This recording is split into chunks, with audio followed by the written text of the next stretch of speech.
သွားရလောက်အောင်ပြင်းထန်ပြီးတစ်ချက်ထက်တစ်ချက်ပုံမူမြန်ဆန်လာပါတယ်ဒါပေမဲ့အမွှေးတိုင်လေးမြင်းငင်းကန်ဒီအဆုံးသက်ကမှတိုက်ပွဲကရက်တန့်သွားခဲ့ပြီးရှောင်းယူတယောက်စမ်းသပ်မှုကိုအောင်မြင်သွားခဲ့ပါပြီသူဟာဂုံယူဝင်ကြွားတဲ့အပြုံးလေးနဲ့ကျောင်းတော်ကြီးတဲကနေရှောက်လန်းထွက်ခွာလာခဲ့ပါတယ်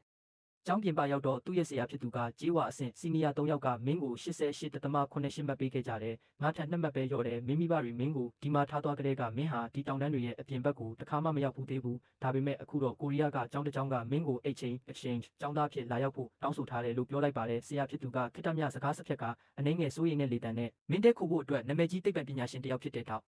တာကျန်းရဲ့အိမ်မှာစီစဉ်ပေးထားတယ်လို့ဆက်ပြောပါတယ်အဲ့ဒီအချိန်မှာပဲမြို့ကိုသွားမဲ့ဘတ်စကားကြီးဆက်ရောက်လာပါတော့တယ်ရှောင်းယူကတခုခုပြောဖို့စူးစမ်းပေမဲ့သူ့အတန်ကဆရာစီမရောက်နိုင်ခဲ့ပါဘူးဘတ်စကားကြီးထွက်ခွာသွားတာမို့ရှောင်းယူလည်းကားနောက်ကိုအစွမ်းကုန်ပြေးလိုက်ရပါတော့တယ်တစ်ဖက်မှာတော့ကိုရီးယားနိုင်ငံကအသက်15နှစ်အရွယ်တိုက်ကွန်ဒိုပါရမီရှင်လေးချူနန်နဲ့မိတ်ဆက်ပေးရမှာဖြစ်ပါတယ်သူကတော့ကျောင်းရဲ့ကိုခံပညာကလပ်ခေါင်းဆောင်လည်းဖြစ်ပါတယ်သူ့ရဲ့အသက်10နှစ်အရွယ်ညီမလေးရှန်ရှန်ကတော့ကိုဖြစ်သူလေ့ကျင့်နေတာကိုဂုဏ်ယူစွာနဲ့ကြည့်ရှုနေပါတယ်အနီး